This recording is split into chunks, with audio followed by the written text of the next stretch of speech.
Şimdi hangi konudan bahsedeyim diye yolda gelirken düşündüm. Sizin tabii aklınızda olan konulardan bahsetmem lazım benim. O da gelecek kaygısı. Bu salonda geleceğinden kaygılı olanlar el kaldırsın. Türkiye'nin ileri gelenlerin el kaldıran insanları görmesini isterdim. Bu kalabalığı görmeyenler için söyleyeyim, salondaki herkes el kaldırdı. Hepinizin gelecekle ilgili kaygısı var. Peki neden? Çünkü nedenini de biliyorum. Hayatta iki grup insan görüyorsunuz. Bir grup insan var, başarılı olmuş. Bayağı bir grup insan var, başarısız olmuş. Siz bunu kendi kendinize itiraf etmeseniz de içinizden bir ses diyor ki, başarılı olanların sayısı çok az, başarısız olanların sayısı çok fazla ama ben başarılı olmak istiyorum ya olamazsam. Bu birinci endişeniz. 2, başarılı olanlar ağzına gümüş kaşıkla doğmuş. Benim ağzımda gümüş kaşık yok, demek ki ben başarılı olamayacağım, bu da endişe 2. 3, başarılı olmak için çok çalışmak lazım ama motivasyonum yok, ne yapacağım? Sonra bunlar üst üste yığılıyor. Zaten bir de gençsin. Sırtında koca bir yük. Kardeşim senden 20 yaş daha ileride olan kişi bile o yükü kaldıramaz. Sen nasıl kaldıracaksın? O zaman bu yükleri birer birer kaldırmaya başlamanız lazım. Peki nasıl kaldıracaksınız? Gerekiyorsa tarihten örnek alacaksınız kendinize. Gerekiyorsa ailenizden örnek alacaksınız. Gerekiyorsa kendi psikolojinize girip yük olarak gördüğünüz bir takım şeylerin aslında yük olmadığını göreceksiniz. Ben kendi hayatımdan kısaca bahsedeyim. Bakın şöyle bir şey demeyeceğim ha. Buraya bazen hani bazı konuşmalar dinliyorsunuzdur. Çıkıp size şunu diyebilir. Yaptım, başardım, çok kolay oldu. Böyle yaptım, kolay. Aslında siz ne kadar kolay olduğunu bilmiyorsunuz. Yok kardeşim kolay falan değil. Ne kolayı ya? Oldukça zor. Ama işte zor olduğu için ümitsizleşmemeniz lazım. Eğer bu iş kolay olsaydı, bu işi katakülle ile halledilebileceğini düşünürdünüz. Ama öyle değil, zor aslında. Zor ama nasıl yapılacağı da belli. Ben kısaca kendimden ve ailemden bahsedecek olursam, hani ağzımda bir gümüş kaşıkla doğmadım açıkçası. Evet, ortağının üstü bir aileye doğdum. O benim bir artımdı muhakkak ki. İyi bir eğitim aldım ama hayatımın her kademesinde iyi bir eğitim almadım. Örneğin ortaokul eğitimim oldukça kötüydü. Babam çoban. Sakın yanlış anlamayın, buraya yazılmış bir hikaye değil. Babam gerçekten çoban. Şu anda çoban değil yani, avukat şu anda. Ama çobanlıktan Ankara Hukuk'a gitmiş, avukat olmuş. Köylü çocuğu ve okul yok köyde. Köyde okul yok. Gidebileceği yer de yok. Köyünde yolu da yok. Elektrik zaten yok. Ben hatırlıyorum. Çocukken beni götürdüğü zaman doğduğu köye hala elektrik yoktu. Kuyudan su içiyorlardı. Suyun üstü sinek doluydu. Hayvanlar da aynı yerden su içiyordu. Ben sadece onu gördüm. Görebildiğim bu. Yaşamadım ki, babam yaşamış. Buradan çıkıyor. O dönemde devlet buraya 1 yıllığına ilkokul öğretmeni gönderiyor. 1,5 yıllığına. 5 yıllık ilkokulu sadece 1,5 yılda bitiriyor. Tutturuyor, okuyacağım da okuyacağım. Dedemler istemiyor. Ne okuması kardeşim? Hayvanı güdecek insan lazım. Ne okuması? Burada duracaksın. Zaten hiç paramız yok. Bunu yapacaksın. Çiftçilik yapacaksın. Okuyacağım da okuyacağım. Öz annesini de 1,5 yaşında kaybettiği için belki de. Sonra öyle veya böyle bir ortaokula gidiyor. Babamın ailesinin parası yok ama köyden tahıl alan bir kadın bunu bana ucuza verin diyor, yanımda kalsın. 9 çocuklu bir ailenin yanında kalıyor. Taşta yatıyor. Ortaokul birincisi oluyor, lise birincisi oluyor. Ben üniversiteye girerken Boğaziçi Elektrik Elektronik en yüksek puanını alan bir yerdi. Babamın zamanında da Ankara Hukuk gerçekten öyle bir seviyedeydi. Ankara Hukuk'a giriyor. Okula gidecek zamanı yok, zaten orada kalacak parası yok. Ama Allah'tan devamlılık o kadar zor değil. 2 yıl boyunca hukuk kitaplarını alıyor. Bir yandan ineği güderken hukuk kitaplarını okuyor.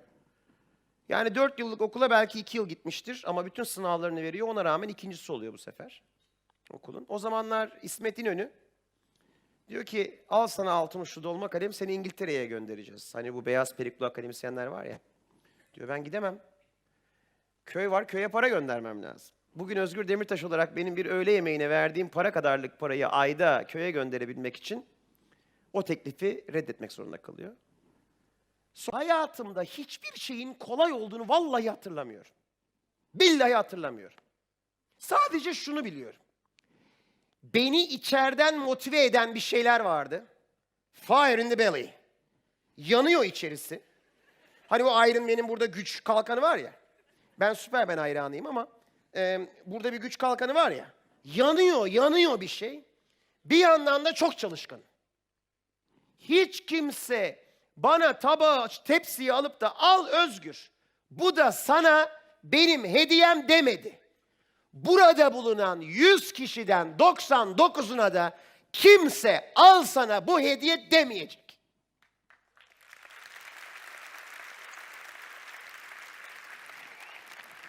O zaman önünüzde 2 seçenek var. 1, ya tepsiyi bekleyeceksin. 2, ya sisteme saydıracaksın. Ki ikisinde de olduğun yerde sayacaksın. 3, ya da motivasyonunu kendi içinden yaratıp verimli bir şekilde, hammal gibi değil, verimli bir şekilde çalışacaksın. Gerekiyorsa tarihten de motivasyon olacaksın. Gerekiyorsa tarihten de motivasyon olacaksın. Ve dünyanın nereye gittiğini göreceksin. Statikocu olmayacaksın. Tarihle kafayı bozmayacaksın. Gelecek en az tarih kadar önemlidir. Bunu bileceksin. Tarihteki her şahsiyet o zaman doğrusu neyse onu yapmış. Bugün bence Osmanlı İmparatorluğu'nun gelmiş geçmiş en büyük padişahı Fatih Sultan'dır. 1, Fatih Sultan Mehmet Han, öbürleri sonra gelir. Bak öbürleri sonra gelir. O başka. Bugün mesela bazen insanlar şunu da karıştırıyor. Tarihte önemli bir kişi o zaman ne yaptıysa bugün aynısını yapayım. Hayır. O zaman ne doğruysa onları yaptı. Şimdi o kişi bugün de olsaydı bugün ne doğruysa onu yapacaktı. Örnek. Bugün şu kapıdan içeri Fatih Sultan girse. Fatih Sultan Mehmet Han girse. Hayal edin nasıl biri girecek sizce? Şöyle biri mi girecek? Elinde kılıç, kan damlıyor. Sırtında kürk, başında padişah şapkası. Böyle biri mi girecek sizce? Eğer böyle birinin gireceğini düşünüyorsanız bence yanılıyorsunuz. Bakın ben söyleyeyim nasıl birinin gireceğini. Ama söylemeden önce de niye öyle söylediğimi söyleyeyim. İçeri girecek olan kişi aslında kim? 1453 yılında içeri girecek olan bu kişi ta o zaman, ta 1453'te 6 tane dil biliyor. 6 tane dil biliyor. İstanbul'u fethederken kullanılacak topları veya sonrasındakileri teknik çiziminde yer alacak kadar matematik biliyor. Evet, matematik biliyor.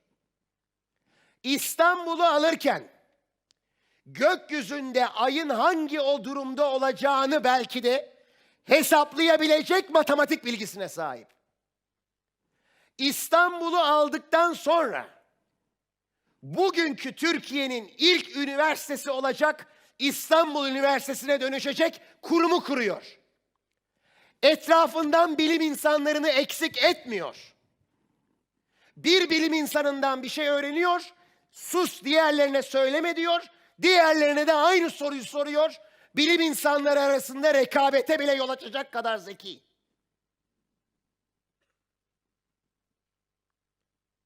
Etrafındaki insanları sadakatine göre değil, liyakatına göre seçiyor. Kapıdan şu anda biri girse, Fatih Sultan girse, ben size ne olacağını söyleyeyim. Çok büyük bir ihtimalle içeri girecek olan kişi, yuvarlak gözlüklü, entelektüel bir adam olurdu. Çok büyük bir ihtimalle ya bugün dünyanın en önemli bilim insanlarından biri olurdu, ya dünyanın en önemli şirketlerinden birinin CEO'su olurdu, ya dünyanın en önemli girişimcilerinden biri olurdu. Ama ne olursa olsun bugünün koşulları neyi gerektiriyorsa onu yapan kişi olurdu. O yüzden İstanbul'u o aldı. Başkası alamadı.